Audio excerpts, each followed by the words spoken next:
अरे तगड़ा हम फेंक दी ले जाके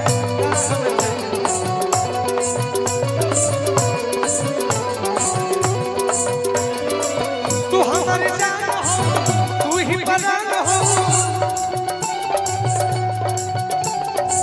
तू हमारे जान हो तू ही परान हो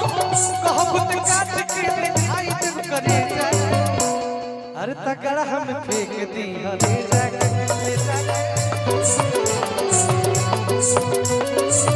गड़ा हम फेंक दी ले जाके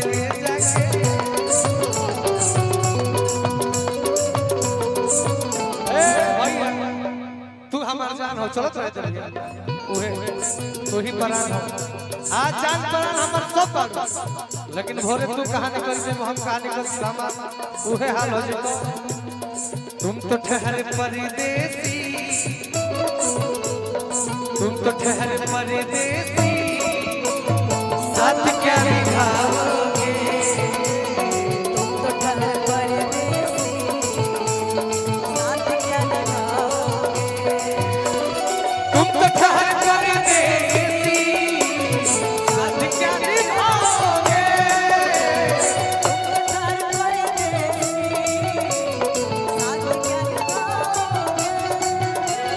तुम तो ठहरे परदेसी साथ क्या निभाओगे सुबह पहली गाड़ी घर को लौट जाओगे पहले गाड़ी घर को लौट जाओगे चलत रहे जो हाल आई ताली अलग अलग है सुबह पहली गाड़ी से घर को लौट जाओगे बियाह शादी में हमारा साथ भेंट भइल बा बियाह में जे तू अपना रास्ता हम अपना रास्ता तब गाना चली विकी भैया दर्द दिल के बढ़ा के गई दर्द दिल के बढ़ा के गई आई हितई में चार दिन खातिर बाकी हल्का मचा के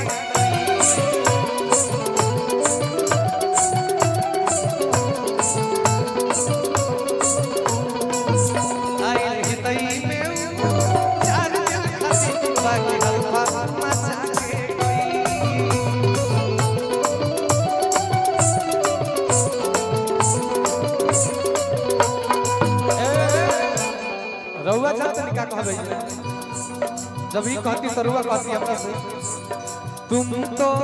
धोखेबाज हो वादा करके भूल जाते हो धोखेबाज हो वादा करके भूल जाते हो रोज रोज तुम जो सनम ऐसे करोगे रोज रोज तुम जो सनम ऐसे करोगे हम रूठ जाएंगे तो तुम भी परिचय हो मुस्कुरा के दिल जलाते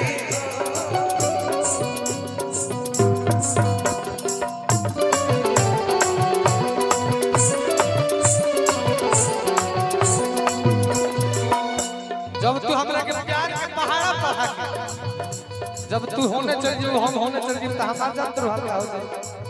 पवन भैया के गाना याद बा पील शराब गांजा तारी पील शराब गांजा तारी हमार पिया मिलले जुवाई पील शराब गांजा तारी हमार पिया मिलले जुवाई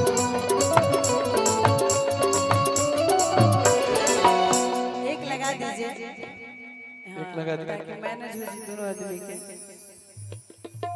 अब मेरा रुआ बड़ी भाव में कहती है बड़ा पकुताई बनी जाएगा लेकिन मेरा रुआ चाहती है कि ये राजा जी आप मत जाइए हमरा आंखी के सोझा रही थी हमरा के कोनो रुपया पैसा के जरूरत नहीं के सुनी कि नईखी मांगत साया साड़ी नईखी मांगत काना हमरा कुछ ना चाहिए खाली आप कहिए रुक जेती